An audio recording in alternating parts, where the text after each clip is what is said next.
l'installation. On poursuit avec cette polémique qui enfle au Val d'Azay. Dans l'Eure, une association de défense de la cause animale s'insurge contre l'installation d'un cirque dans la commune. En cause, la présence d'animaux sauvages bientôt interdits dans les spectacles itinérants. Le maire se justifie, il estime être dans son droit et compte bien en faire profiter les enfants, notamment. Sur place, Yassine Arbaoui et François Pesquet. Des apprentis acrobates, des clowns en herbe. Ces écoliers préparent leur spectacle de cirque avec l'aide d'artistes professionnels. Mais derrière le chapiteau du Val d'Azay, c'est un autre numéro qui se joue. Ici, nous avons les chevaux de Chamel et nos lionnes. À les voir comme ça, je pense que ça donne pas l'impression d'animaux stressés. Et ils ont leur piscine, ils ont les choses qui sont demandées dans la nature et qu'on reproduit ici.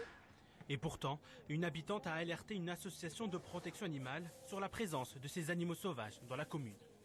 Dans les cirques, les animaux ont des troubles du comportement, c'est-à-dire que par exemple ces fauves qui tournent continuellement dans des cages, c'est un signe vraiment d'ennui profond. On a une commune qui se moque de la condition animale en fait et qui refuse finalement d'amorcer et d'aller vers une transition de spectacle sans animaux, donc qui ralentit l'évolution, une évolution sociétale qui va être indispensable.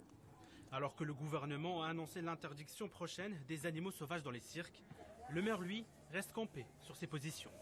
Quand on a installé le cirque, on a eu les autorisations qu'il fallait, on a fait tous les contrôles qu'il y avait à faire, on les a tous faits. Dans le cirque, il y a toujours eu des animaux.